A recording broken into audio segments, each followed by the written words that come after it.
I don't like sharing my childhood memories, but they are always with me. I was 5 years old. The adults around me were fighting, screaming, and crying. I was scared every day. I eventually learned that methamphetamine controlled my parents and took them from me. My mom was doing the dishes while my dad and I were talking, and all of a sudden my parents snapped. There was screaming, and then without a warning my mom threw a fork at me and missed. My dad was not so lucky when the knife landed in his stomach. I called 911 and reported. My mommy stabbed my daddy. I have little or no memory of my mom after that night. Now my family consisted of a drug-addicted father, my younger brother, and me. The next 5 years included living out of multiple cars and under multiple bridges, seeking food from my brother and I from neighbors in a trailer park, sleeping in friends' garages or under a camper shell, and often waiting for days for my dad to come home to us. Everything we had, including my bicycle, was sold to support a drug habit. I remember asking my dad, "Are we going to eat today?" School grades kindergarten through 4th are not clear in my memory. We moved from school to school to avoid my dad being in trouble for not having us attended regularly. I went to about 8 or 10 different elementary schools, and my attendance was very poor. One school reported that out of 30 days enrolled, I was absent or tardy 28 days. I felt very different from other kids and was never at one school long enough to make friends. On a random day during my 4th grade year, I was called to the office and didn't know why. After a brief conversation with a lady from Child Protective Services, I was told that we were going to be placed in a new home that we would really like. This led me into foster care and started my road to a perfect chance. I was taken to my first foster home and introduced to a new mom and dad. My brother and I were kind of excited, but also wondered about our dad and where he was staying. After a short period of time, I really felt that my parents had abandoned me and weren't coming to get me. I really didn't know what to expect my future to be. We lived in our first foster home for 3 months before we were told that we would be moving in with another family. In foster home number 2, my first thought was that it would be fun to live with so many kids in one family. There were 9 foster kids living there in a 3-bedroom house. There were rules. I was allowed to shower every other day. I could drink only from a cup that had my name on it and to use the same cup all day long. My responsibility was to help care for the younger kids. I dreamed of playing football on a team like some other kids at school were doing. My foster parents told me I would have to find my own way to practices and games because they were too busy.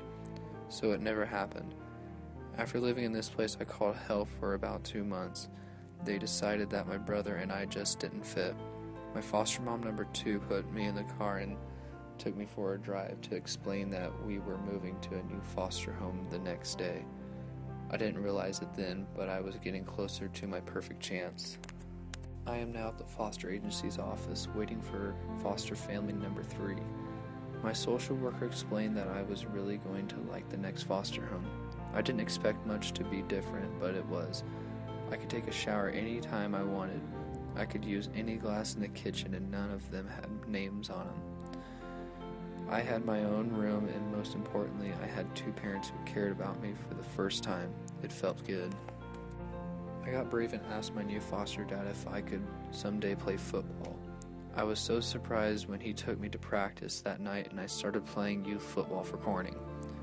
After the first week I practiced, I was given my own equipment and uniform by the coach. When I got home, I tried everything on, stood in front of my new family, and announced, "This is the happiest day of my life." I started school the following week and I was in the 5th grade.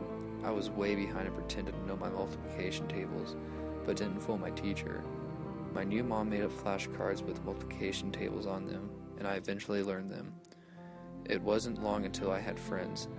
For the first time, I was able to be someone's friend. For the first time, I was able to have friends spend the night. What a perfect chance to know what good friends are. A chance that I never dreamed possible. I can remember one day during the lunch recess in 5th grade, one of the kids and I got into a fight while playing football. We were sent to the principal's office and I was scared to death, not afraid of getting punished, but afraid that I would be sent off to a new foster home if I wasn't good. What had I done?